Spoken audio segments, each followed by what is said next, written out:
Welcome, everybody. Gonna pause for a second here. Welcome, everybody, to the November 13th meeting, the Good Neighbor Committee. I think we'll start with introductions as part of the welcome. Welcome to Council Chambers, Citizen Kenny. It's good to see you. Been waiting to say that for 3.5 years. Woo. All right, so let's start here, Lori. Hi, I'm Lori Sidelko. I work for student life at the university. I'm Dan Merrill. I'm the police chief of the town of Orono. Orono, I live in the Webster Park. My name is Chad Eddy. I live down in the Tutman and live in North Illinois. I'm Brian McGill. I'm on the school board, but relevance here, I live in the Webster Park neighborhood.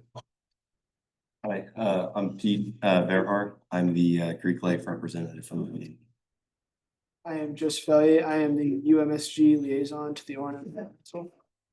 Leo Kenny, Orono resident, Landlord. landlord, Yeah. born here, former town council as of till last week. Just happy to be here. I'm Catherine Segata. I'm the graduate student government representative. Liz Shane, town manager in Orono, resident of Main Street. Mitch Stone, assistant town manager. And I'm Dan DeMarin. I'm co-chair of the committee and chair of the council and a Page Place resident and a happy Black Bear dad. So thank you for joining. I guess we don't have anyone ready to comment online. And is there any, I guess we don't have any public comment, assumingly. So thank you all for being here. I guess the purpose of our meeting, the council charged us with or authorized us to come together for meetings, first to expand the committee to make sure we had more university representation. So thank you to our new members from the university student body. And the council charged us with having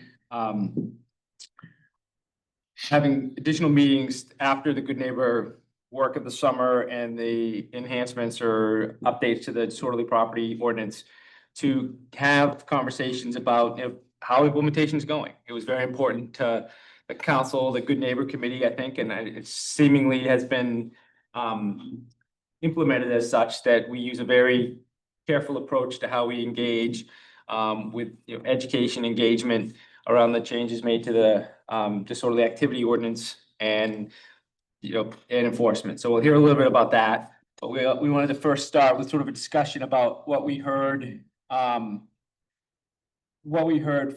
our engagement with the student government as soon as the school year started. We made a concerted effort. We went up and several of us went up to at the invitation of Keenan Tripp, the president of the Humane Student Government, Inc., to the Student Senate, had a conversation about the work we've done over the summer.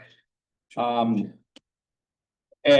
we received a review from an attorney who works for student government. And Joe, I don't know if you want to kind of talk to us about that and give us a sense of kind of what your process was to bring us that feedback.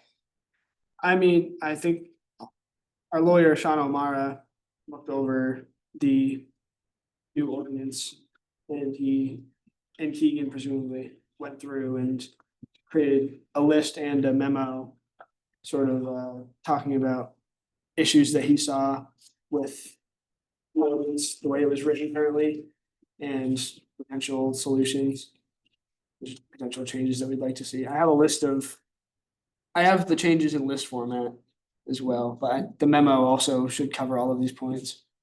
Okay. Is a list, yeah, Leo? I was just noticing that is not in this, attached to this agenda, is it? The list is not, we did, I think we sent around the, I know we sent around the kind of briefing that Sean provided. I mean, good thought. Maybe we could do that after the, It definitely went around, so we can, I don't know. just for public. Oh, yeah.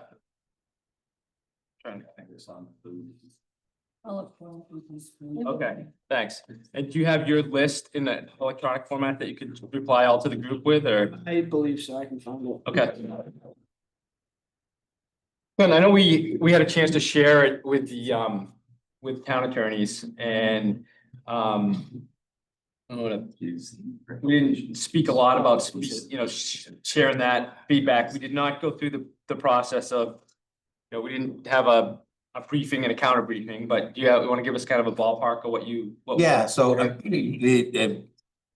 for the expedience of getting a quick response, we had a verbal conversation that I followed up with a humane attorney on it as well, but our attorneys, we didn't ask for the written response. We're trying to keep for a variety of reasons.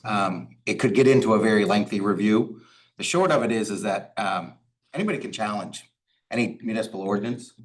Whether they are, they aren't. The basis of this ordinance is grounded in the fact that we have the authority to levy fines. If a person feels that that fine is not constitutional, they have the right to bring that forward. He looked at all the suggestions in the memo. They were provided the memo. Humane Student Government agreed to us share it. So he read it. The overall opinion was they see the viewpoint, but due process was not being violated. His suggestion, and I did share this with the attorney for the University of Maine, is that one of the arguments is that the fee was larger than what was should be, because what was the basis for that fee amount. We talked about different levels of where the fee came from, why we came to the numbers we did. And I think the general conversation is that this committee would then review these fees throughout the year, see how they're being implemented, see if they work, and we'd all provide input. And from that conversation, I think with the attorney for Humane Student Government, he felt that was a good step forward. And as long as we were amenable to reviewing them, that was the biggest challenge, I think, in his memo was, would a humane student be able to afford it? Was it reasonable and rational compared to what was happening and what was going on? So that's kind of where we left it. And we said, if there's other legal matters you want to bring forward or deserve more exploration, this group could talk about it and we could dig into it more. But rather than spending the time on what would have been a very lengthy legal brief, we thought we'd get to some of the core issues and say, if we can fix them here, there may not be the need for us utilizing our attorney in that fashion. And again, like I said, in the way we are, if anybody feels there's something that we're missing, if it's an actual aggrieved party, they can bring those arguments forward, but so far, none. The list that we have here is the recommendations piece of the memo. If you go to the very end, the recommendations, it's this exact list. This is just this is the same exact thing. It's just been pasted into the memo. Yeah. Okay. So you guys do have access to all of the recommendations that Sean has given us to review. Okay, and those are on pages 10 and 11 of the. 11 and 12. Yeah. But yes, I do think it starts on 10 technically. I think, I thought it was helpful, and I think, there's a doubling of, is the way the fines cascade. No one in Orono would be able to afford or pay. We'd never collect, the $1.2 million, and that was a tongue in cheek, but that's the power of, it's gotta be enough so people pay attention. It's never gonna be, we're never gonna collect some astronomical, and we don't want anything to ever get that. No, nothing's ever gonna get that far. No one's ever gonna pay that much. So those kinds of things are, but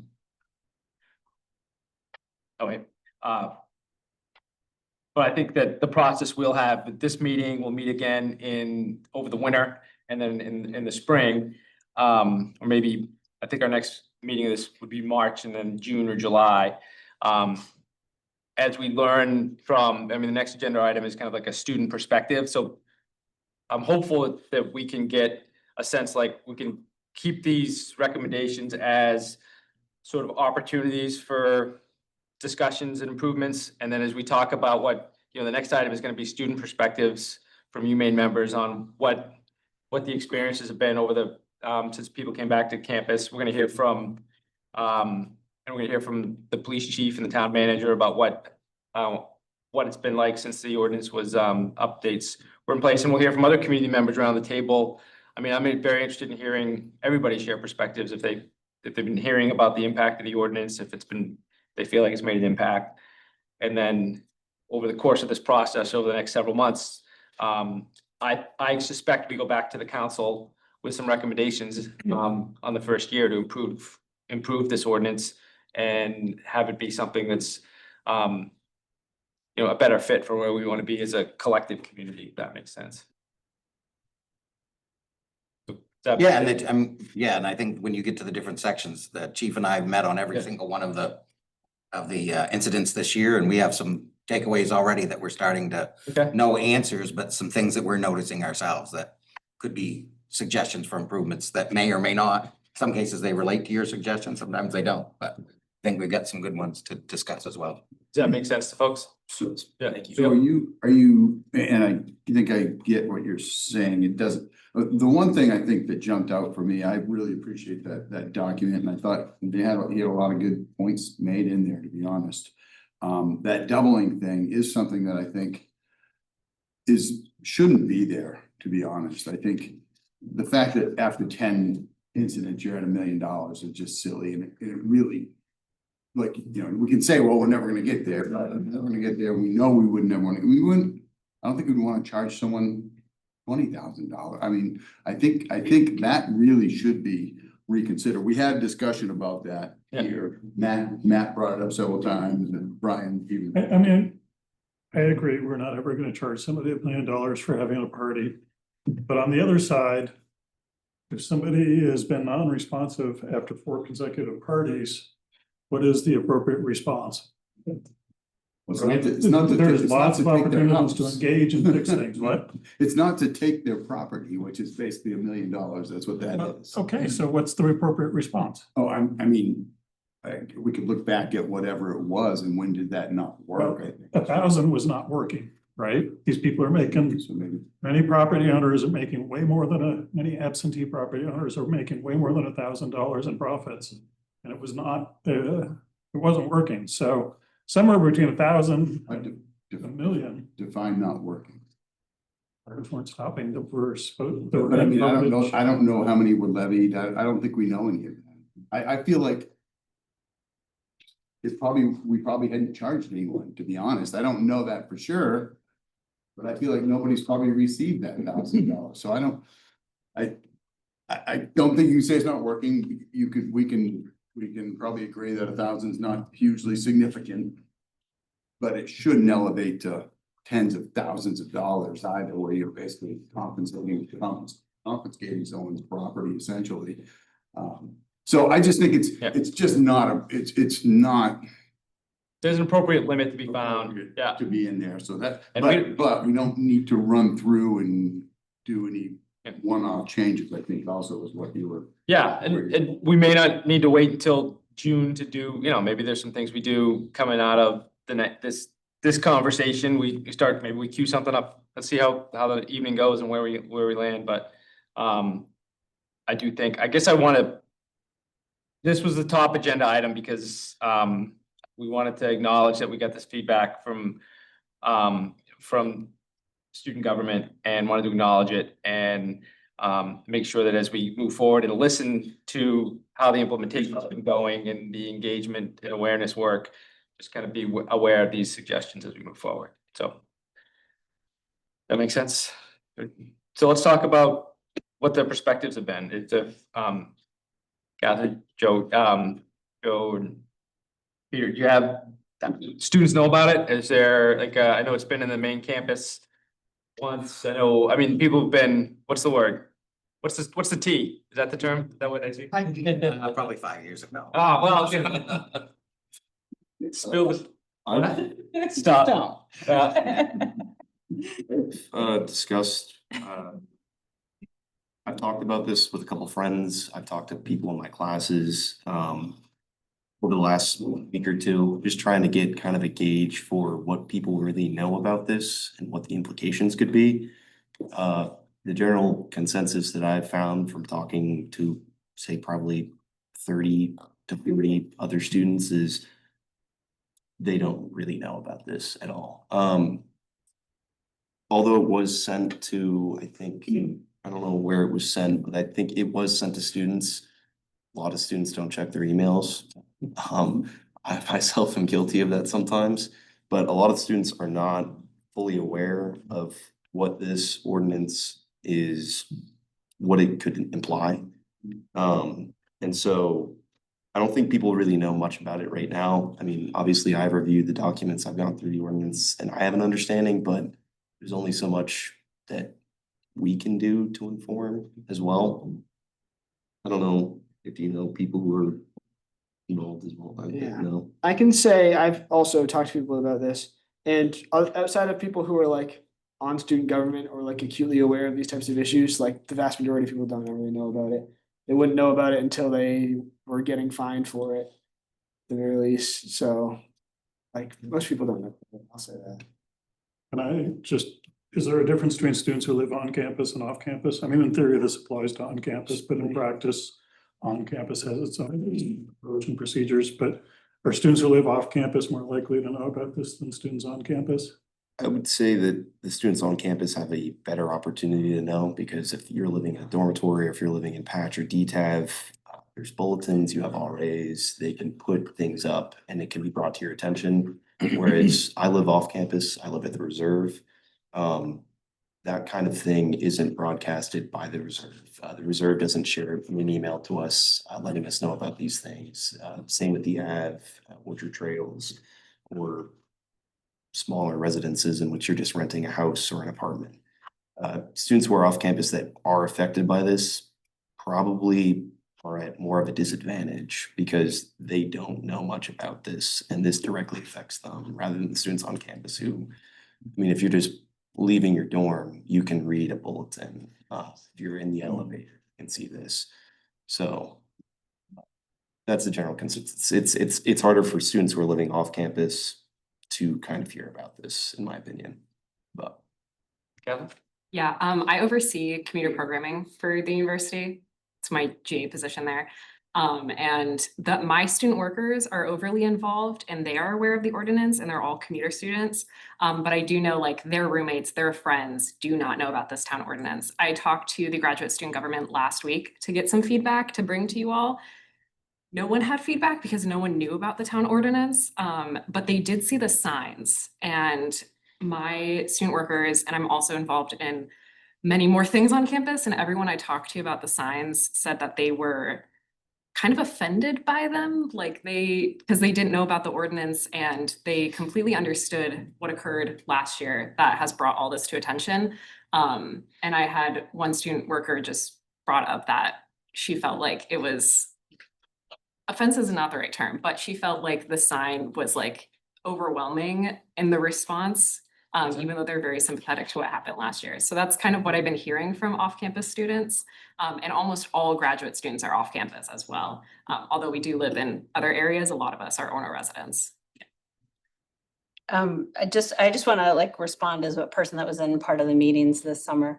One of the thing that's funny, I've seen the signs blow up and on Yik Yak and stuff like that. And one of the things that I find interesting about the sign thing is that the reason the signs are that way and they have the non-emergency number was because some of the residents of Orono don't want to call an emergency number in order to have a situation addressed. And so there's like some context with that is that, you know, that part of the reason that that number is listed is because people don't know that number, but people don't necessarily want to call 911 on a loud party because that means like, you know, we're all in. You know what I mean? So there was some resistance to that. So that was some of the context around that. And the other thing that Sean made a lot of comments on this from his attorney perspective for student government. But a lot of the things that he was commenting on were not things that changed. They were things that were in the existing ordinance prior to the changes that happened over the summer, which students also didn't know about, which is also a problem. You know, they didn't know the old one, so therefore the new one looks even way worse because we didn't know the old one and then we made fines more, then it looks even doubly bad. So just a couple of comments. I have a quick question. Did we send out information to like the reserve, the AV about the ordinance? So they knew about that? Oh, yeah. It was my understanding, which is kind of surprising to what you said, Pete, is that I'm 98% sure that our community resource liaison, he hit all the big complexes with all these palm cards. I mean, we went through tons of them. And I believe this is where we can only ask, right? I'm not saying anybody dropped the ball, but I know that the information was communicated to the big three complexes at the very least and all the stakeholder landlords that were here and said, hey, can you guys distribute this out to your tenants and your landlords, or your tenants, I guess? I think one of the things that I'm learning here that's not, I'll tell you, something that you said that's not unique to just you guys in college. I have people, staff that don't check their emails regularly now as it is. So I think that that's one of the things that even when I send an email now, like I send emails today, I expect that my staff's gonna read them in the next 2 or 3 days. I couldn't tell you that they do. So I think that maybe we missed the mark a little bit on communication in that. Well, and Well, we we did tell talked all the about, landlords too. Every, the whole rental registration received a letter yeah, and a copy And of that was that. what I was wondering. I thought that the big three were gonna do the, like mailbox stuffers too. I thought that they were maybe gonna stick these in there, but maybe I missed that. I think we received a letter, but it's way after all leases have been signed and all that stuff, obviously, for this year. Can't control timing, but we did do it as quickly as we could, so yeah. Yeah, and leases yeah, were. that came up this summer too, that all the leases were already signed. Mhm. So the timing was not great to, you know. So maybe another mailer in the spring. But I mean, well, yeah, so I think, did we get it in the registration packet maybe, or a notice, I think, in rental registration? We did one there. That's too late. I mean, now's kind of the time, because I think, It's lease time. unfortunately, it bothers me that all these apartment owners and these places up here, they try to get people to sign their next year's lease right now, and it's kind of obnoxious, in my opinion. It is, but I had to do it in UMass, and it's like, what? They just moved in. They don't even know if they like these roommates. So you gotta sign next year's lease, but that's what everyone's doing now. So now is a good time to remind landlords that be good to include that.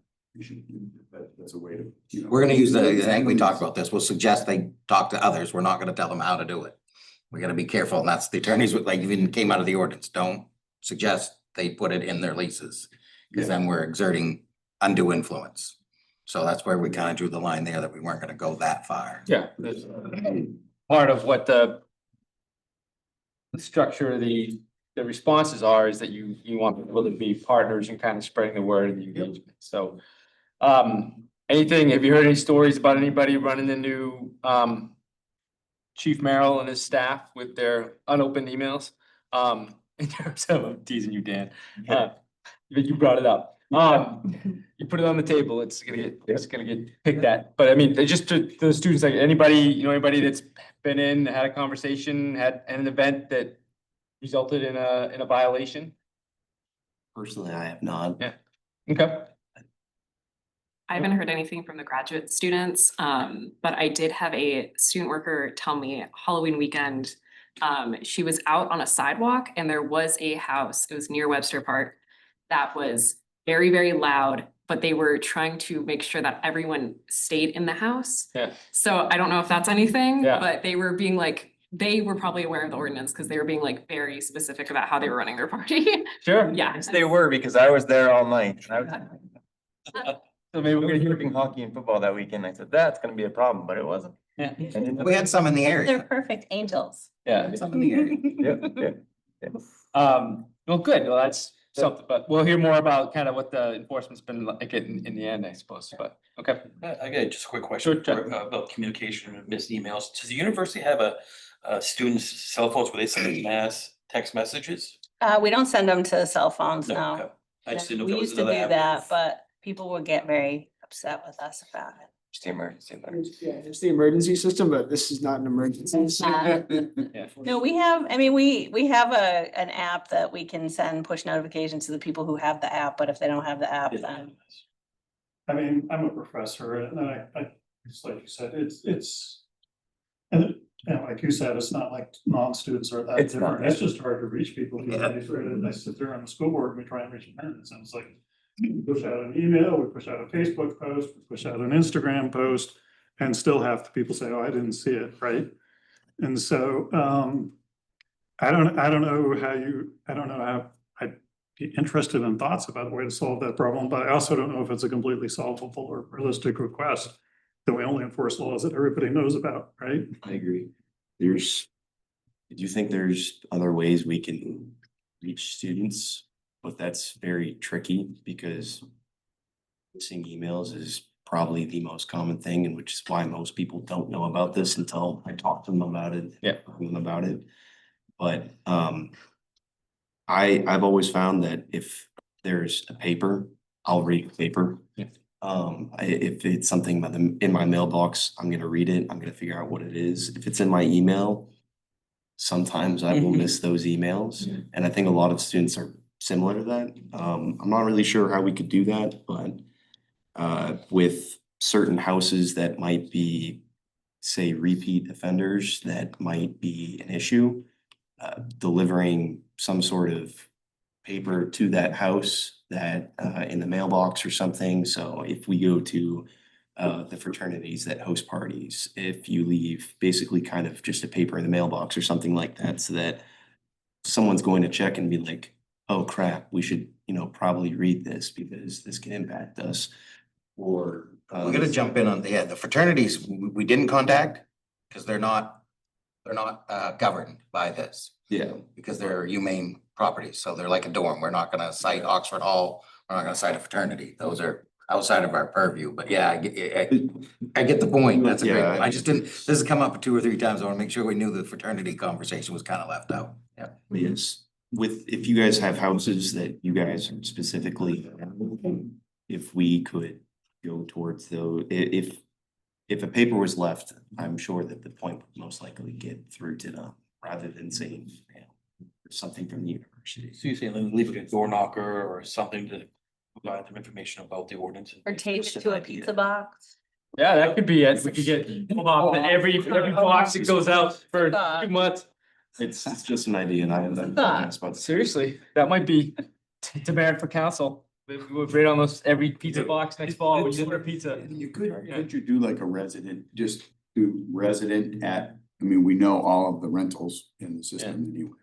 Could be just a resident mail, it'd be, We'll do it again. I mean, if we did it once, we'll do it again. Yep. oh, wait, did you do it to those properties? Every rental registration house got one. I Yeah, thought every you rent- just meant to the landlord. Nope, every rental registration house got it okay. as well. It's advertising, right? And advertising is about saturation and saturation is about repetition. And it will take some time. Yeah. And, we've spent a lot of time talking about that as a committee, given the timing and how long it would take. And it was very much factored into how we saw the ordinance being change being implemented. So that, the thinking was there'd be a lot of discretion and a lot of grace because it was going to take a lot of time for exactly, what we're talking about here, for people to even be aware of what was going on. So that was top of mind. I think it's important you guys know that. We weren't being draconian. This is sort of why we want warnings to be reinstituted, because if people get a warning first, they're certainly going to know. And I'm sure a warning will be effective for a substantial portion of the people who would be affected by this, rather than just immediately going to $300 fines for a first offense. Yeah. If it's before 10, if it's after, it's immediately a $600 fine for people who likely didn't even know about the ordinance in the first place. Not that that's an excuse, but if they were given a written warning that contained all of this information in it, I'm sure their reoffense rate it would be relatively low. There's obviously gonna be some places that are just gonna keep doing it over and over again. But that's where it should start probably increasing fines. May I ask a devil's advocate question? Sure. Should there be certain lines that shouldn't be crossed, whether they know what the law is or not? Yeah, I agree. That's why I'm saying it's not really an excuse that they should know the ordinance, but the reality is most of them don't. And I think giving a warning would be effective for the vast majority of cases. Let's talk about that when we talk about what the enforcement stuff has been like in terms of, when people are showing up at the door. But I think that I'm interested in, and we'll talk about it later in the agenda, but I'm certainly interested in what's the practice been versus what's the, what's written in the ordinance and what the practice has been, because we talked a lot about grace is a perfect word for it. We're in education and we're in an enrichment community, and enforcement's the last thing we want to do. So. Can I just make one Sure. point, just for the folks that weren't here for you know, originally in this conversation and who aren't ancient like some of us are. I just want to make it really clear, at least from my perspective as a resident of Orono for 40 years and a resident of the Webster Park neighborhood for nearly 30. And I came here as a student and I know I was too loud sometimes. And I have children and they grew up and they were too loud sometimes, but what happened last spring was a catalyst for this committee. It was not the sole engine for it. So I just so everyone knows who would have this maybe no way of knowing. That was not the first time in our neighborhood alone where a property owner resident was physically attacked in the wake of a party. And so I just for context, you know, this feels a bit like an overreaction. And we can discuss if it is and how to modify and so forth. But I've lived in Orono for a really long time and it's a repeating pattern and it ebbs and flows. But what we were really looking to do was have something change because you shouldn't get punched out in your own yard ever, you know, and it wasn't just a one-off. So that's just a little context. It's also not the first time somebody has left a party and died on the way home from the Yeah. party. Yeah. Due to typically to over-imbibing, but I knew of 2 cases just in the last 5 years. So let's talk about some of from the resident perspective then, but you know, we're all all of us are residents, but you know, we live in Orono, community members, but people that have been living in the neighborhoods, what's it been? Did we get the report from the Webster side and the tough end? And then I'll tell you, things have been okay. Things have been fairly quiet on Page Place. But on my street, Wait, yeah. But what are we hearing? What's it been like for? Well, I'm kind of up on the Route 2 end of Webster Park neighborhood. And it's not usually the hot spot where I am on Crosby Street, but it's been fine. It's been quite mellow. No. I mean, there were lots of things this committee tried to do. Changing the ordinance was part of it. Communicating with residents in terms of being responsible around parties was part of it, but part of it was also communicating how to intervene before things got out of hand, right? Which is where posting the non-emergency phone number is, encouraging residents that they should call, and making residents know that just because they call doesn't mean that there's going to be draconian consequences for whoever they make the phone call on. I feel like that piece of it has worked. I feel like I'm on the, listserv for Webster side, and I feel like the conversation has changed about knowing how, everybody knows how to report, what to report, when to report. So I feel like that part of it has been successful. Yeah.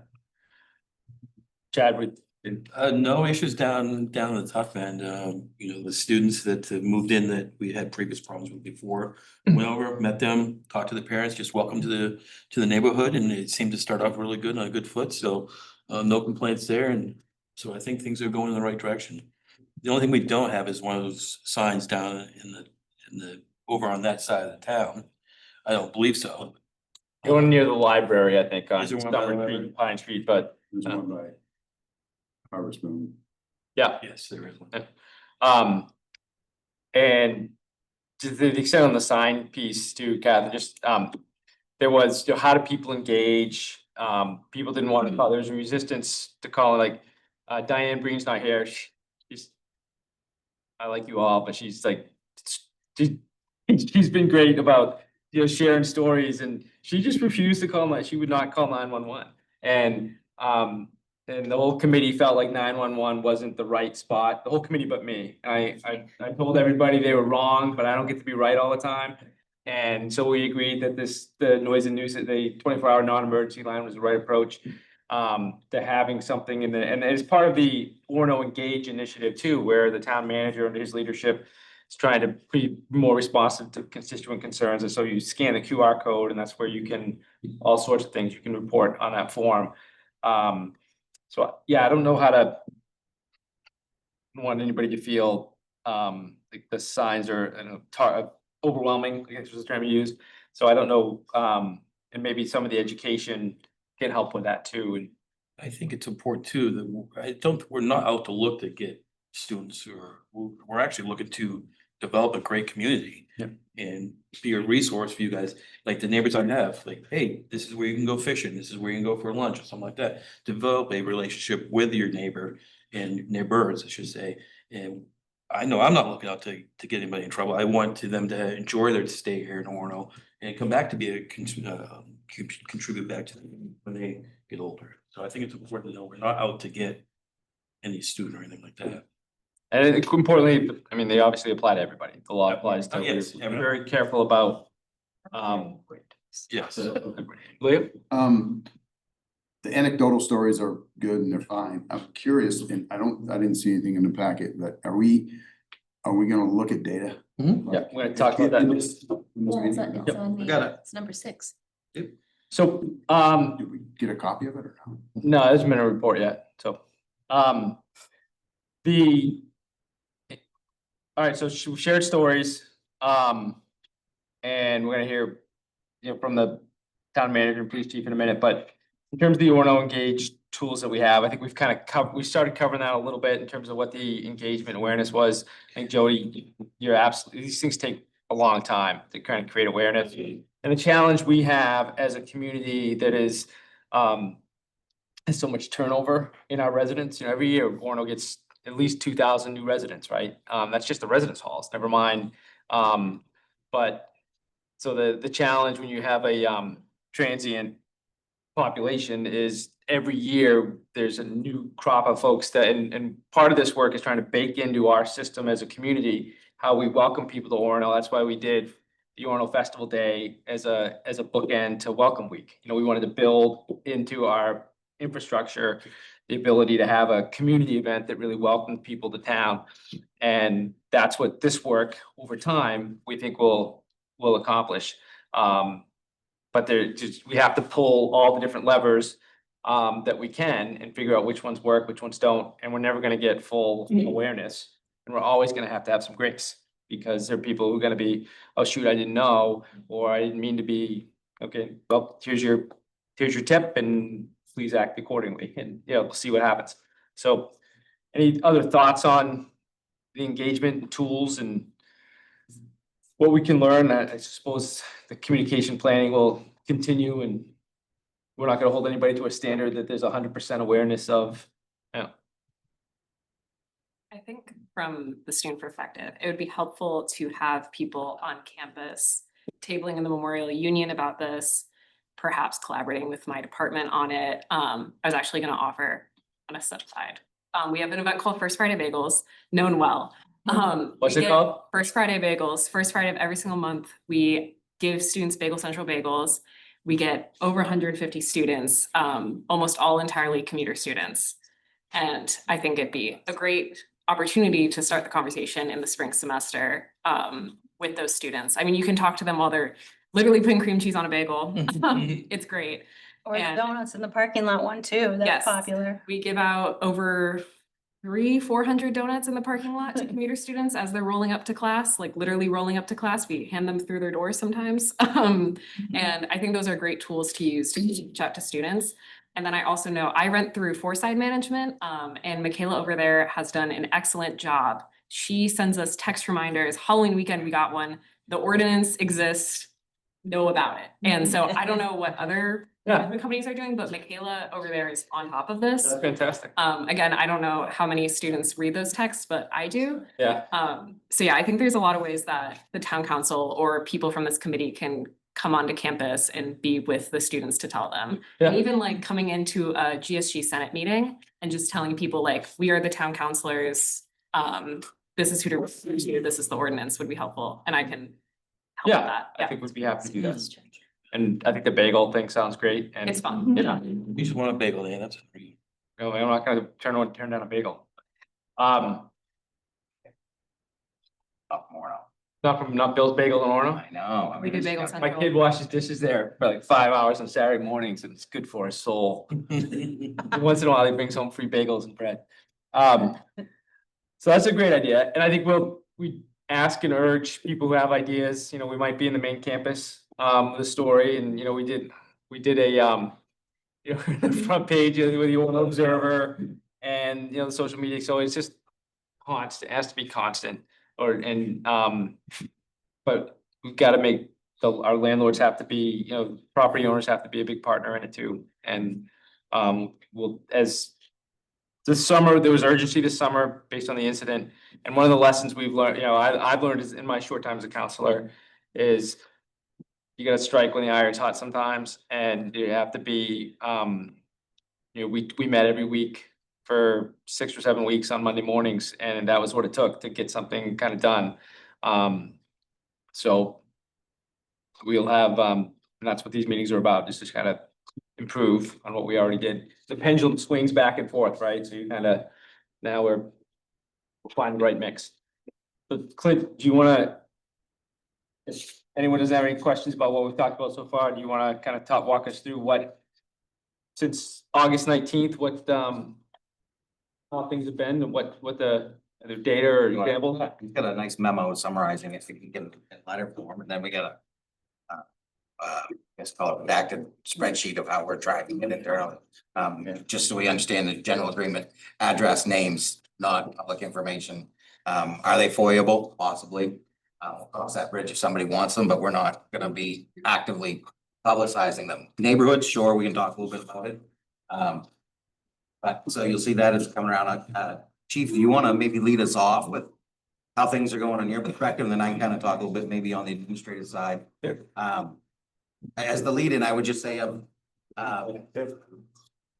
15 events that were documented, and we reviewed every one of them, him and I, checked the ordinance in. So I'll let you kind of go over that and you know how that panned out for warnings versus non-warnings. Did you guys get some? Did you? Okay, great. Yep. Yeah, so I guess I would say, I'll pick that up with, I summarized this memo to be, from the date the new ordinance took effect until this past Monday, the 10th. And I pulled all our calls for service for noise complaints. So that's where you'll see in the data that we've had 30 complaints. So our officers have taken 30 complaints for noise complaints since August 18th. Of those 30, ironically, it's split right down the middle. 15 of them we went to, and our officers either felt like it wasn't past quiet hours, or if it was just past quiet hours, it was right on the cusp. It wasn't really something that big. And they just asked the people to quiet down, and they went about their way, and they didn't document it as a violation of the ordinance. Another 15 of those, they went there. It was a disturbance that they felt met the ordinance criteria. And of those, so what Clinton and I's approach with those ones were, and this is kind of what we talked about at the committee. Why I wasn't super fond when we were talking at the committee level of issuing a fine that particular night was because it didn't allow Clinton and I the mechanism to have the secondary review of what actually happened, right? So of those 15 that my officers wrote up, submitted to me for review with Clint, we actually only issued violations on 7 of those. And 8 of them we felt like were ones that we were using what people have talked about earlier, where we wanted to give people a mulligan. It was on the cusp. If we went extremely black and white to the spirit of the ordinance or what the ordinance reads, they would all been violations. I mean, they were. And But I like your use of the word mulligan. A couple of the violations yeah, were offered Yeah. warnings the night of, Yeah. and the second visit back the same night, the Yes. warning was no longer a warning. Yeah. And that was the first week. We had 2 the very first week that Yeah. went over. They promised they'd take care of it, and they didn't. And we were called back a second time, and in one case that was fairly good, and the other case was a little bit more adversarial, but we got through it. Yep. So of the 15, we have issued fines for 7 of the violations. And one of those 7, there's actually only one property that we've had thus far, one residence that we've had 2 disorderly events at in less than a month, actually. And those have been in October. We had one in early October with them, and then we just had one over Halloween weekend with them. So I've been in touch with the landlord, and they're in the disorderly property ordinance. They're in the remediation progress right now. So I don't know how much we want to talk about fines. That would be the most expensive one that we're looking at. Yep, and I mean, the fine's been interesting. It's funny, the majority of warnings and the majority of fines have actually happened in what I would call one of the it's in one of the larger 3 complexes. Yep. That's where those have been occurring, and it's tenant to tenant concerns. So, and we've been working great with those landlords, and those are almost becoming an almost separate track of sorts, but being treated identically. And in all fairness, that's, the ordinance applies to all, so we're handling those as a similar process. We meet, we review. What do you mean by tenant to tenant? Is that like a? So a lot of, I think there was a perception here at some point that this was homeowners versus tenants. That is not the case. This is not homeowners versus tenants. This is neighbors. Some might own their homes, some might be 2 tenants, some might be 2 homeowners. So it's not been what people would stereotype them as, I guess is what I'm noticing. And so I think that's important for the community to realize that this isn't a student-based ordinance, nor was it ever intended to be. And I would say so far on the initial data, which is pretty good, it's proving out as that. Now, the happenstance of each is what they are. I will say early on in the fines, it's one of the things that's gone on is the it does get the warning, and we'll use one example. They got the warning, we went back very first week, gave them a fine, and it's and then we quickly realized that not only was it the first fine, but they were after 10 o'clock and they were well over 20-person threshold. I think this is where we're getting what I call it the doubling of doublings on an offense. It's awkward because, and so we steered away from it a little bit early on. But now we're finding sometimes that we're also getting a non-doubling of doubling. And so now they're both getting a $600 fine for that first visit. And so and again, we have yet to find anybody for just an offense. There's always been at least a double, correct? We have not had anybody that's been before 10 o'clock. They've all been after 10 o'clock. Correct. So they've all been at least $600 fine. So that's it. So that's what's kind of, so we're getting into this. What you just said there. They're all after 10 o'clock. All the Or violations. 10, but it could, some are the first walk up on the door or none. I thought you said like none were like the first time we got there. I wouldn't say that. No, not early on, the first weekend. We did not give any fines that first visit. They would call back twice and they got the fines. Since then, we've had some that I would consider that rose to the level that at that first visit.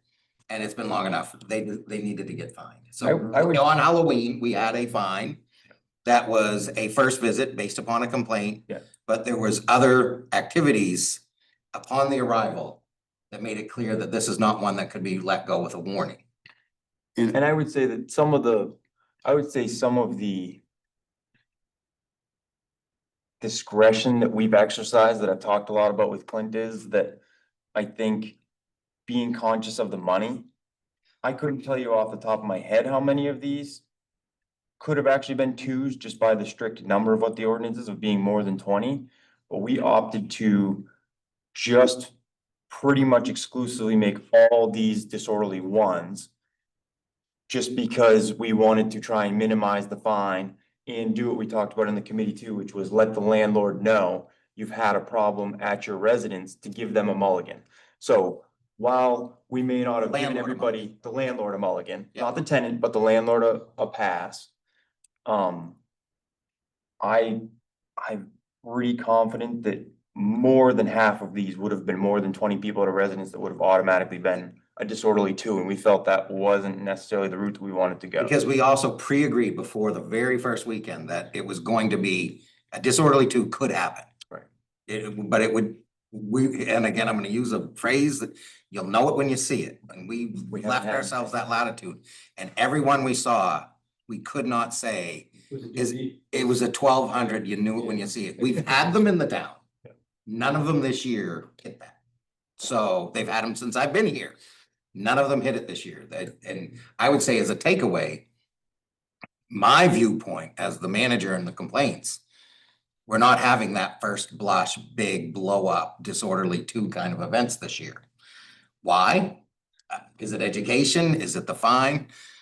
I don't chase Ys very well. I just am glad to report that so far there've not been any of those, and knock on wood. These things are, you push in a direction, right? So maybe it's a coach talking to, team, members of a team. Maybe it's a landlord talking to somebody. Maybe it's, A parent threatening to pull him out of college. I don't know what it may that- be, or, that you know. riveting front page piece in the Observer. Yeah. That, Yeah. so Jody. I'm just curious if you have any data about previous years and how this block of time stacks up I thought to about similar that. time periods.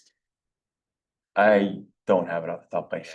We could do We the do number. have that from, but I think it's on a yearly block. Yes, And I was just looking to see if I could Yeah. find that actually, because Yeah. that They is give the you the relevant noise piece. But we've never had it from September to November. Right. But we've had it for the year, and that is an interesting data point, I think, and because we have it by neighborhoods kind of too, Right. the where, however it was presented before, again, I can't find it. And with this, I would say, this is one of those things where I think it's gonna be easier for us to go forward and look back on what the data is, because I can tell you very honestly that we haven't been as thorough in the amount of documentation that we're doing. Like I said, we got a spreadsheet that my administrative assistant goes through every day, every day, and then on the weekends we update it. So we're tracking it a lot more detailed than we were, as opposed to me just going into my police system and running the calls for service and then giving you guys the numbers, right? So we're trying to do better at being thorough in the data that we're It capturing. takes time to build. What that. kind of feedback are you getting from the landlords when you talk to them? So that was part two. So part two, well, no, you're right on, you're going the right way. So part two of what we do is procedurally, we get the noise complaints, Clinton and I review them, we decide what we want to issue warnings to or fines to. And then I use Ed Lesky, who's our community police liaison, and to what some of you guys already talked about too, and you alluded to. One of the ways that we felt it was most effective to try and get a hold of the people who are in violation. All 15 of those, whether or not they got a fine or they're just getting a warning, we've had Ed go knock on their door more than once and make contact with them during the day and say, hey, here's a palm card, here's your fine, or here's not your fine. You got to pass this time, but if we get another call back to this residence, you guys could be on the hook for at least $600, at most this. So for both the fines and the warnings, all 15 of those, Ed's tried to go make contact with the tenants that live at the residences. That's one of the And things that when- we've had mixed reviews on contact with. Yeah, several of these are no. We've had, Yeah. a struggle that can be had is that I can't make people talk to us. Right. So if they see somebody standing at the door of the town of Orono code on. Yep. Sometimes they come out, sometimes they don't. I know that he's told me on perhaps one of the properties that we've been back to a couple times. He saw some of the people outside taking their garbage out, and as soon as they saw him coming, they took off running for their house and they were gone. Because they knew they were gonna get a fine. And so we can't force that educational opportunity if they're not gonna have it. And we're working on But the, working with the landlords have been very receptive. I don't think he's gotten pushback from any that he's reported to me. and it's gonna be more curious, I think, kind of the thoughts were, is the first semester will end. We're gonna take and you see some of the data here where we're at. We've only had one payment. I'm glad they made the payment, and we're gonna have to start doing some more earnest final warnings. We've started the mailings. Are we gonna go down the road of Elections, you mean? yeah. Yeah. And it's very, that's what we gotta figure out right now is when we're gonna institute the collections, because with the fine and this ordinance, the expectation is the town will collect. Because it's not fair to the ones that did pay. So we're going down those. We've had through the conversations, whether it's through Ed or residents or people I see in the community or people that are family members of the people that are getting the fines. I think the biggest takeaway is there's a big eye opener of you're responsible for your guests. And that's probably an educational component we need to put out there. Because it is one that we all know as you get older, but you are responsible for your guests. And I'd say on at least 2 occasions, we've had poor guest decisions again, and we gotta start stressing that again, that you opened your door and when we showed up and they reacted the way they did, it it was inevitable what was gonna transpire at this point. The fine was gonna happen, the violation was gonna be issued. And that's one of the ones that I think we gotta talk about. I will say that I don't feel the fine structure is best aligned yet. It's never gonna be perfect, but I think we got some tweaking, and I think when we get closer, and I don't know when you want it, I think staff and I, and Dan and I have talked about this, is putting together some ideas, hypotheticals that you can kind of look through and we can kind of tell you why. Without question, we gotta have a cap. We said that when we adopted the orders, we said we just didn't get one in. I guarantee you, there will be no exorbitant fines issued this year. We're going to stop. What will happen if we have to? I don't know. So far, I mean, our first, second violation happened last weekend. And that came right out of nowhere and was kind of, I was surprised because I thought, I just said to him a week or so before, I said, we're getting no repeat occurrences, which is new.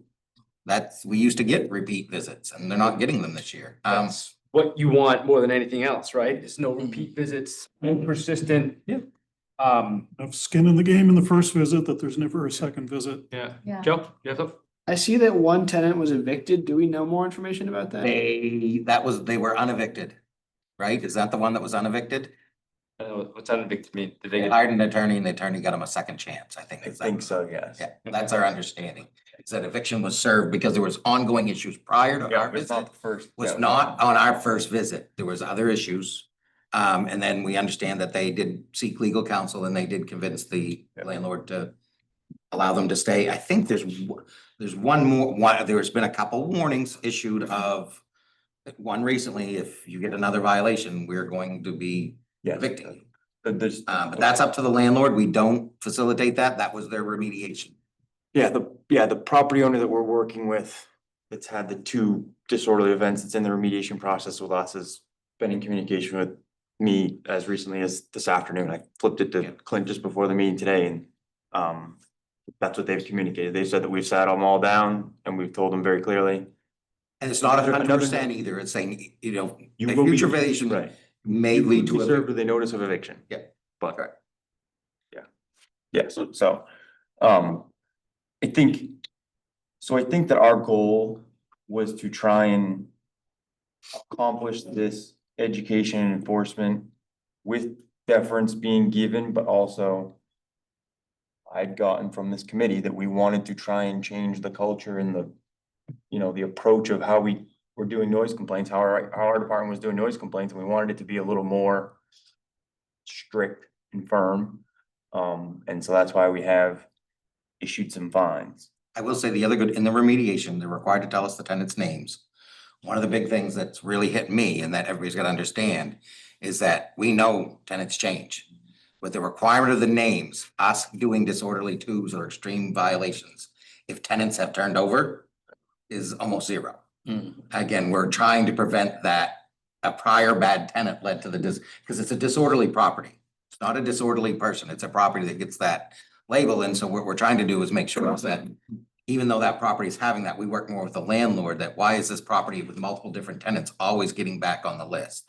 Hasn't happened yet, but that's why with getting the names, we are not gonna penalize tenant set B for what tenant set A did, even though it could lead to a violation in the ordinance. And I don't know if it helps you guys with the student, one of the things that I noticed that spoke the most in that letter that the attorney for you guys had written was that I don't know if it's clearly set, the ordinance, the fines only go to the people that live at that apartment.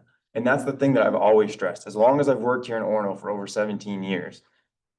The burden, like Clint said, the burden of what happens at an apartment and at a party rests solely with the people whose names are on that lease. So if you are the host of the party, and unfortunately, this is one of the things that we've talked about too, like they mentioned, if it's two of your roommates and the other two of you are at home, unfortunately, the way the ordinance is written is that this whole apartment is on the hook for this fine for $600. So however that violation gets paid is not our purview. We just send the bill to all the residents that are at that apartment. So, that's the thing where Hopefully I don't know that what isn't a people huge wanna- issue, but I mean, hopefully, hypothetically, two tenants, one's away, one's there, the party gets busted. Hopefully the two roommates can figure that out. but we can't mediate that. That's where we, yeah, so, yeah, Clarification, it is one fine per location and not per person, right? One Correct. fine per location, yeah. per location. And that was- That's what I understood, but I know people. Not per Yeah. person. How I was reading some of what was in that letter was that they were under the belief that each tenant at that property was getting a fine. It's not. The fine is to the apartment itself. So Yeah, right. I don't know that helps. I mean, I'd just like to say this looks like exactly kind of nuanced, wise judgment, consequences in cases where some consequences really have to happen and some mulligans where mulligans should happen that I have come to learn and expect and appreciate from the Orono Police Department. And it looks to me like I agree, we should talk about fines. The fine structure is probably not perfectly there. We struggle with that a lot. I don't want to go back to $100. I want it to be real, but I'm open to talking about fines, but I think a lot of faith was put in the, in the police department based on past history, and that's what I see here. It looks, And we're, this is what I would expect in a college town. There's never going to be, everything's perfect. There's always going to be some issues, but it looks to me like there's a real filtering between serious issues and issues that could be resolved through other paths, like just a warning or a visit from a community officer later. So I appreciate this. Thank you. the one question too is thinking that as you said that, what's the bigger concern of this committee and the community? Is it the number of people there or the time of the day it happened? Because that's the one that's in the doubling of the doublings, and that, for lack of a better term. We're not always, him and I have not been 100% certain on that one, and we've made our judgment based on what we think's more. But it wouldn't hurt to have some feedback from you on what you think's worse, that it's over a certain number of people or the time of day it occurred. Yeah. Jeff? I do think on that, it does seem like the 20-person number doesn't seem to be quite like the right metric. If, we're not really counting how many people are there, and it's really just determined based on like it seems like there's other factors that are determining whether or not this should be a doubled fine or not, and I think we should narrow down on what that is and be specific about that rather than just 20 people. I am concerned about the 20 people thing. I think it's very easy to have an event over 20 people. And it, not just students, it'll be anyone, 4th of July. I know that was mentioned a lot during the previous meetings. Yeah. I watched the videos. It was mentioned a lot that, families could be having their family over, they're a little too loud, police get called, double fine. I mean, it just, Yeah. It doesn't seem like that 20-person limit. You could have 100 people and it's not a disorderly event though, Right. right? So it's the, Well, Yep. why didn't we use fire code? No idea. I mean, First that time I think we've had. makes more sense, right? Is that fire code allowance for the building in the yard? Right? yeah. If it's an indoor party and the fire code is 50, I mean, that's what we use for fraternity houses, is fire code. So- Necessarily. Yeah, I don't think so either. That one. mean, They have a max rating for a home. No. I don't- Well, but you do, it's by square footage. I mean, it's Really difficult to figure out. And yeah. because then you're suddenly Yeah. whipping out your calculator and Right. doing some Yeah. sort of equation. Yeah. Well, but it's better than an arbitrary number. It's a legal Yeah. number. It's a life safety number. Yeah. What do you got? You But got it's just Yeah. But that's kind of residences are sleeping different. Would it too. be possible I to think, consider well, like zones? Because I'm sure housing sizes are relatively similar in certain neighborhoods. Like if you were this zone, that seems. It's That's Another layer. cumbersome. But it's like in our neighborhood, that's not true. You have a 1,500 square foot, single family house and then a 4,000 square foot apartment building. I like what you're saying. I like how you're thinking, but I think I don't. Why could we leave it up to the officer who shows up, sees 20 people, say there's 20 adults, not older people are sitting right by a fire, drinking a few beers, not being loud at all. He sees 20 people, might be loud because somebody Wouldn't called, show but up. It didn't show up in that scenario. Right. People sitting around. I mean, it gets back to your question about what are the objectionable things? And to me, they're the things that cross the property line, right? Noise, parking are two big ones. I don't know how legal there's a basis for this, but the amount of alcohol, because that leaves the property eventually too, inside somebody's body, but that has consequences outside the property line as well. Those are the things to me that if 100 people gather inside a house and they're not, making the forest fall down and they're super quiet, I don't know that I have a problem, and they're not, causing parking problems in the neighborhood. I don't know that I have a problem with it, but it's the things that cross the property line that tend to, I think that the neighbors have a, valid interest in regulating is the things that cross the property line. So Another quick comment is, I think this is probably gonna focus our mind about the noise ordinance. I brought this up a couple times. Like, should Friday, I think it's, the students brought this up too, should Friday and Saturdays have an 11 o'clock quiet time instead of a 10 o'clock quiet time? As somebody who lives in a neighborhood with lots of students, and also as a night owl who's up till 2 a.m. up, and I'd be totally okay with 11 a.m. Friday, Saturday. But I think we should get real about what our expectations are. If that's gonna be a key trigger is the quiet time, we should talk about what the quiet time is. From an enforcement standpoint, I don't like moving numbers. If Okay. it was 11, I would make it 11, 7 days a week. I would, because you're gonna create confusion. Is Yeah. it Tuesday? Is it Wednesday? 4th of July is on a Monday. I don't like inconsistencies and things. I like black and white things. So if we wanna move the time, I'm good with moving the time, but Because, you know, I don't wanna do a weekend. 10 o'clock for a college kid, I don't think it is reasonable. Well, and we always get we haven't had it yet, but I'm been aware and we've talked a little bit about the person with a shift schedule. Right. And what that means and what that does and how we will handle those. Cause again, 10 a.m. isn't an issue. But again, when the person's sleeping because that's their schedule, and if they're calling complaining because they got some neighbors. And that's one of those ones where you're probably gonna find that this is a warning. Neighbor that, Sorry, belongs to the health plans. but the warning that you got a neighbor that has a shift schedule and you thought it was fine at 10 a.m. to blare your stereo as loud as you could and do whatever it was you were doing. Don't do it. They got a shift schedule. You're gonna have to get better with that. And that's where we're trying to figure out how to be. And I think that's where this ordinance did get it great. It leaves the decision, as Dan said, the chief said, for him and I to sit down and say, what are the facts we're dealing with? I make sure we're not arbitrary. He makes sure we're legal. That's kind of how we're doing it, because I don't want to get into that arbitrary. Joe, you're the only one here raising your hand. You're giving me a complex. I'm sorry, Just jump in here on top of everybody else except I for mean- me. Yeah. I would argue that, I understand the whole like neighbors, works night shift and they're sleeping during the day. But I don't think your fine should be any different based on whether or not your neighbor has a different schedule. That's kind of hard to quantify. And like, it's like, if you didn't communicate with your neighbor and they didn't communicate with you and you didn't know they were like sleeping at 10 a.m. and you're making noise, I don't think you should be fined more for Yeah. that.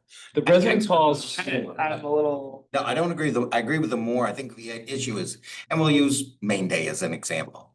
If a regular house had a main day type event at noon on a weekday, they're still violating this ordinance and we are going to show up and deal with it. So as we deal with those will be, case by case, but I think we just gotta remember that the doubling was because it was late at night. And then we're not gonna double it early day or anything like that, but this ordinance could be violated at 8 a.m. on a Wednesday. There's the residence halls have hours, right? And they're 10 and 11. Is that what you guys do? But, yep. The residence halls have a standard and, but I would say a lot of this is educational too. You wanna send the signal that if you're choosing to live in a residential neighborhood, a mixed residential neighborhood in Orono, there's gotta be some understanding of, turning it down and taking it inside and a time of day to do that. And, that was kind of why the sense of this is the time of evening when we have to start being mindful of that stuff. And, because that's frankly when people are gonna call. If you're like at the end of my street, on Main Street, there's a house and they have, it's awesome. They have a good time. They're outside. They're inside when it gets dark. And about the time when I start thinking, they're inside. And that's the kind of behavior you want, right? When the people around you are gonna start paying attention. And 10 o'clock at night for people that, Brian's always gonna be a night owl, right? And I'm not. So, and there are people, but the time of day when people are gonna start noticing and caring is when you really gonna have to have a standard, I think, and that's for in residential neighborhoods. So, yeah. Two things. One, you're far enough away from that house that you don't need to be the one calling. So I'm Yeah, gonna I'm throw not- that on the table. The other is with the data, because Ryan really likes data. So I do think I think I appreciate what the chief said, that it's gonna be, we're maybe tracking it better and whatnot, but I think outcomes are important. And so a lot of the stuff that drove this, we had all the data. I think we should keep that same close to format. And if we have more data, that'll change, but we should see what it's, I forget how many years it went back, but that's relevant data, I think that we should be considering at the end of this year. I wanna say we went back like 4 or 5 years. I wanna say I went back to like COVID, and if I remember correctly, our numbers actually were slightly trending down, but I think we might have, if I remember correctly, we had a few properties that were like repeat offenses, as I remember. Yeah. But I think it's important to know, like, okay, we did this. What impact and what's the outcome from it? They're off this year, correct? So, If you look just at raw data, there's been more citations this year. There's been more calls, I think, already. I think there's been, yes, but I think. Yeah, but is that And because you published the citations, number? right. Correct, that's why I wanna make sure to be careful of digging into the data. I think this is because we've done what we've done and it's working better. I think it's an improvement. So, if we go back to, and again, use the COVID year, there was probably no violations the year of COVID. Well, of course there were, no one was allowed to violate. So be careful what the data is telling you when you're looking. No, but into we do have relevant data that pertains to this that I think it's good to be considering when we look at the data for the year. Let's see how it compares to what we looked at before. And with the caveat that there are, we know some things change, we are recording it better, whatever it might be.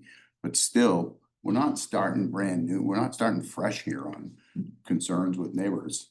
So. Dan, do you have a sense of the 30 complaints, what time of day those are coming in? I was gonna say something. Yeah. And you can pretty spot on with the 15 that we've had, especially the 7 that we've cited. I don't think we've been close to the 10 o'clock marker. They've been late at night properties. late, We're yeah. like past midnight. Yeah. I wanna say between midnight, 3 AM, right? And that was part of the catalyst to what Clint and I were talking about, though. We were saying these are late at night, they've had people there. So I couldn't tell you what the average time of Yeah, day is. no, but it's. But I know that I've read reports, I know some of the ones that we've looked at that were of the 30, they were just earlier in the day. And I Yeah, know that I've read reports from my officers that have said it's 10:05, you're just past quiet hours, just so you know. We have this new ordinance in town, can you be quiet? And they've been quiet. I mean, I know I can say from what I see going around on Webster side for the last few years, it's not the party at 11 o'clock on a Friday night that people get upset about. I mean, people know that, different people have different hours. People like to have fun. Nobody wants to rain on anybody's parade. It is the 1 a.m.s, right, and the 2 a.m.s that really drive people crazy. And those, so I mean, that kind of matches up with what you're saying, Dan, that it's well past the 10 o'clock, and it's usually not 11 o'clock on a Friday night we're talking about. Yeah. It's, And I just to put another piece to this, for me, as a woman and a mother with daughters, it's that kind of behavior and those kinds of hours that can create a much less safe environment Mhm. for a number of people in our community. And so, that's important to recognize as well. Yeah. And so just kind of keeping a sense of this and maybe tamping things down is absolutely going to have positive effects that we will never know about, because you can't prove a negative. So if something bad didn't happen, you're never going to know that, but something might have happened Yeah. in a party that is just allowed to spiral. And Sure. so I think if we get more calls and less fallout, that's excellent. So for whatever it means on data, I have my computer so I can look. During the same time frame, we had 33 noise complaints during the same time frame last year and 30 this year, for whatever that means. The ordinance wasn't in effect. What's that? Means we're down 10%. Press release. Yeah. Fantastic work. Nobody knew about this and all that either, so I mean, so. So that would, the numbers would say is that we're down, it was 33. I mean, I think the interesting contrast is going to be the spring, right? Yeah. Spring last year, my impression is not many fines were, given out last year. But spring this year, after a few fines, 7 fines are being given out, right? That's when we Yes. would hope to start to see a difference. Yes. I had a think question. Oh, sorry. Oh, go ahead.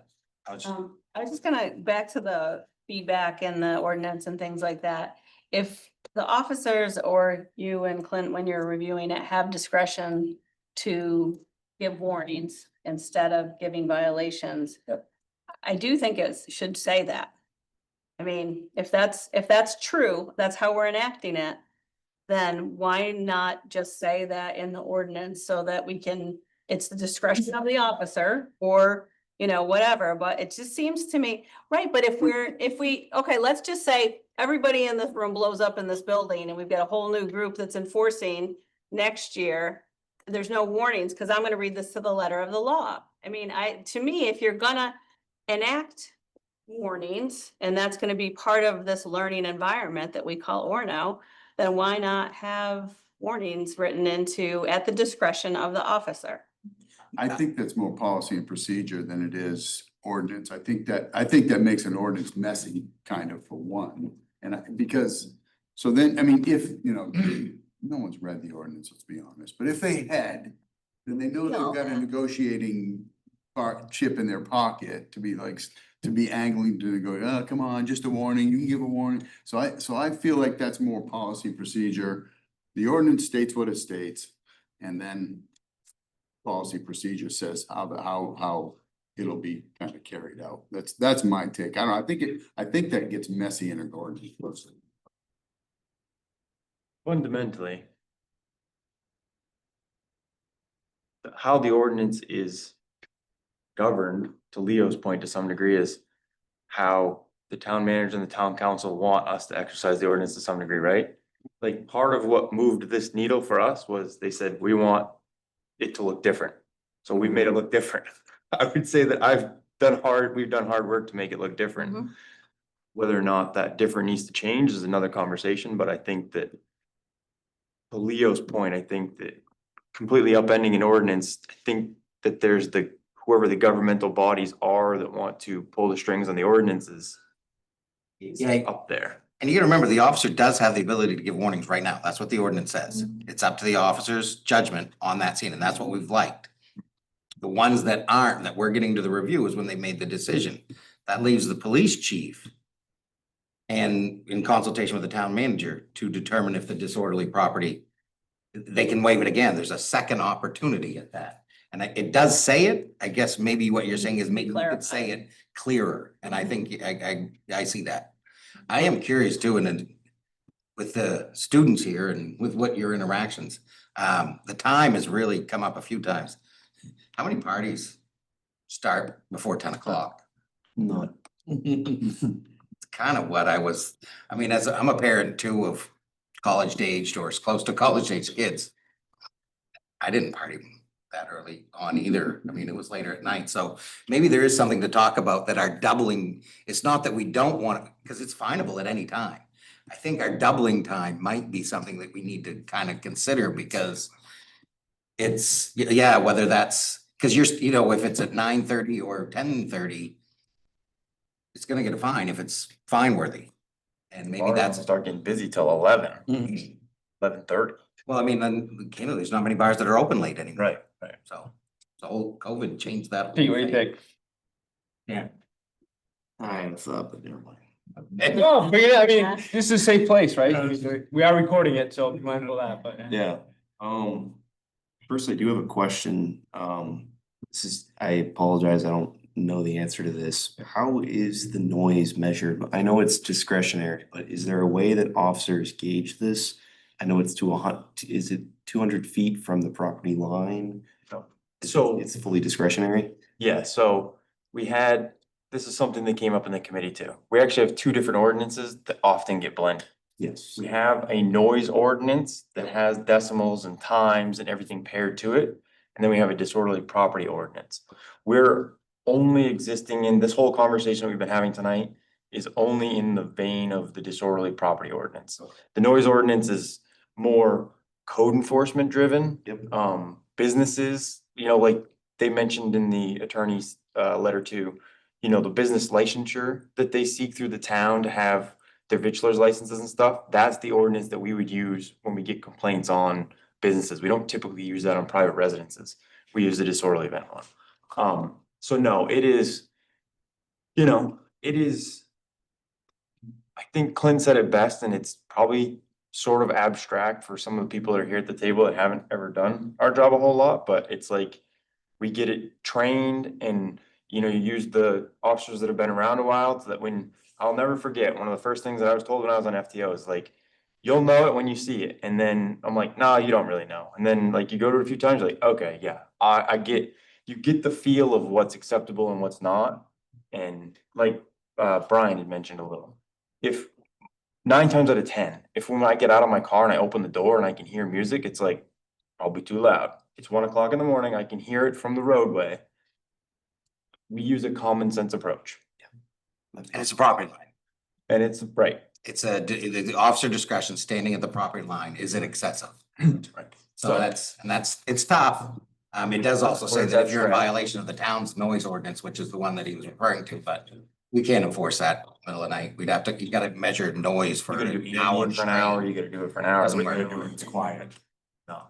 It's not a good word. Yeah. So that's, Thank you for Very much. clarifying that. I yeah, appreciate it. yeah, but that was something that came up a lot in the committee, the 2 different ordinances. Yeah. Did you have another point too, or? You can go first, go ahead. Well, this is sort of on a slightly different subject. So that's what you're talking about. Go ahead. So we've discussed the fines doubling, that we're sort of concerned with that, and we've also discussed that we're relatively happy with the data that we've collected so far on this ordinance. I am sort of concerned going forward, because if we're only 2 months in, we've only seen one case of doubling so far, which, you know, makes sense because it's only been a couple months. But in the spring, there are gonna be instances where we're gonna start to see doubling, tripling, and it's gonna get, you know, the fines could potentially get big very quickly, which is that's what happens when you double things. They get big fast. So I know we're saying that we're gonna use discretion, but I'm wondering sort of like what the time scale for potentially capping those fines were. What's the will of? I make, I think I think you should, we gotta ride it out a year. Because otherwise you'll never know what to compare the data to. So let's say we said right now, no, we're gonna amend the ordinance right now, everything's getting cut in half. I wouldn't recommend that, because then you don't know what this did and you don't know what we get them to, how it does in comparison. I would say here is if there's a trust moment, I would say that when we're looking at this, is that anything after a second doubling, we're gonna look really closely to say whether we're just gonna cap it ourselves. So meaning when they hit one's hit 1,200, if they do it again, they're gonna hit 2,400. I think this is where we gotta start saying, do we really wanna put a $2,400 fine on a house? I think that's where him and I are gonna say, you know what, we can write the letter that says, this should have been a $2,400 fine, we're giving you another 12. That's the way I see the discretion that was worked into this that we can do, that we're not gonna just keep coming at it. I think that's what we should be trying to work with for the year, but I think that to say that we should change it now, I don't think you should. I think if you change it now, we'll never know if it has a lasting impact. So I guess the question would be, you know, how much does it take for the learning to set in terms of what the appropriate behavior is? I mean, we don't, you know, if someone's having a third or fourth event, you know, in March and April, that's disruptive to their neighbors in their neighborhood, I mean, the money's too much, but so the behavior is too much too, so I don't know what the right fix is for, That's the hard part, yeah. because the third one, it seems like we shouldn't double it. Why are we I'll even say here? that, we're Yeah, fine. why are we even here? But all of a sudden, it's the fifth one, and we're like, my gosh, we gave you a buy on third and maybe even the fourth, and now you're coming back with a fifth. Guess what? We're doubling it now, and this is just absolutely foolish. And by the way, you're already at collections, so good luck.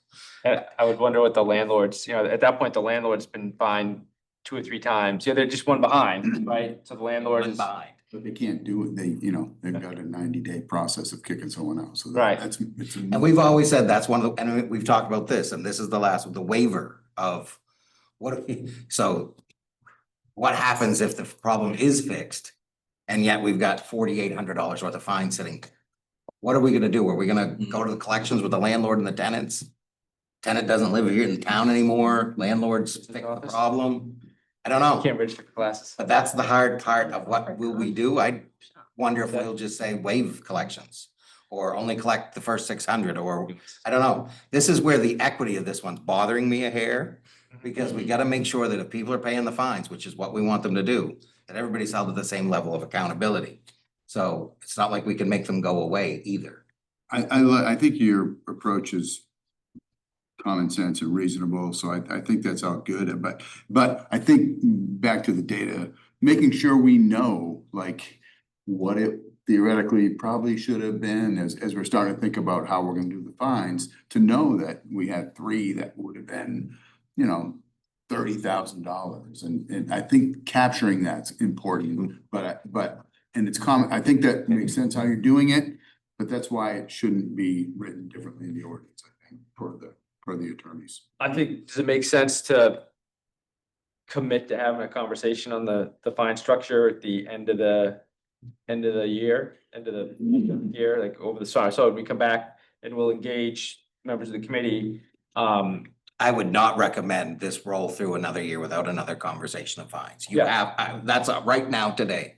Fines should be talked about at the end of this academic year, period. So when we come back for the start of the next academic year, we'd have caps, an appropriate cap in place based on what we saw with the feedback that we've taken from students. 100% agree. Yep. It it just presents a problem in that we don't have students here in the summertime. So that's when we'd be reviewing. Well, and again, this is also, but we could ask you to convene your teams and give us a recommendation. Yeah. Well, not gonna March is a guarantee we'll do problem it, too, because April is the big party season. I So- mean, you know what I mean? Like, Just fines, but that whole document should probably be reviewed in, at the end of the year. The other suggestions I think are reasonable and should be considered as well. 11 o'clock, the time, we already talked about that, so. We can, I mean, if you'll commit to be here, we'll commit to having the conversation in June. And then we'll come back, we'll bring something back that Scott, we can't meet at night with Lori, right? I don't work at night in the summer. You shouldn't have to. No. Soon. Yeah, but no, we'll bring, we'll get, I'll be in the- Sorry. Yeah. we'll do Rest of the. You're fine. We can, I guess I would commit to that. We'd have as part of we're gonna meet again in March-ish. And then we're gonna meet in June, and as part of that June meeting, we'll come back with, this committee will have an opportunity to bring recommendations back to the council that we can pass over the summer.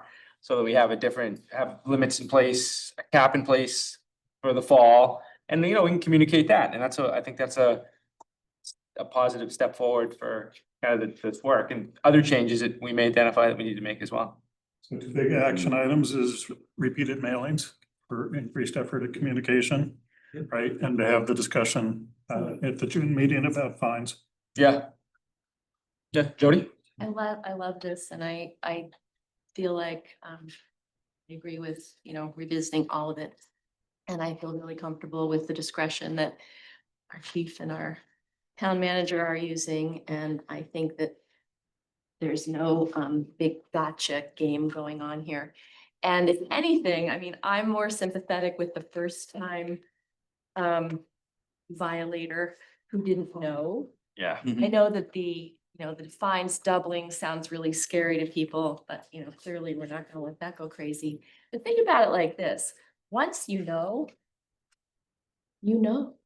And so if you're choosing the behavior, you're also choosing the consequence. So I have a little bit less sympathy with that than with somebody who gets dinged and didn't know the ordinance was there. So I do have less sympathy with somebody that's like, third time around, seriously, and so. Yeah. For what it's worth, you choose your behavior, you choose the consequences once you know. So. Okay. So Eddie, we're running up on time. Any final thoughts? It feels like this is a good, like particularly the last couple items on the engagement and the report on data for the meeting in the spring. I think it's March that we talked about, but it could be April. But we'll meet again in March or April. Similar conversation, and then another meeting in June, and that's when we'll come back with. And using the document, the recommendation document, and what we've learned over the course of the year. And we can email, we'll keep getting, as data gets updated, I mean, I won't guarantee an interval, but Okay. I mean, through the holidays where data shouldn't change a whole lot, but maybe something in February will just be a quick email that says, we were at 30, we're now at 42. Just so you kind of don't lose track of us. That's good. Like, Yeah, you're gonna do it. 10% reduction, 10% reduction, we're not gonna be at Do 42. that every year and we down to nothing, it'll take 10 years. For the year, I mean, just only another 10. All right, does anybody have any other questions or comments? Thank you, everyone. Yes, thank you for being here. Really appreciate it.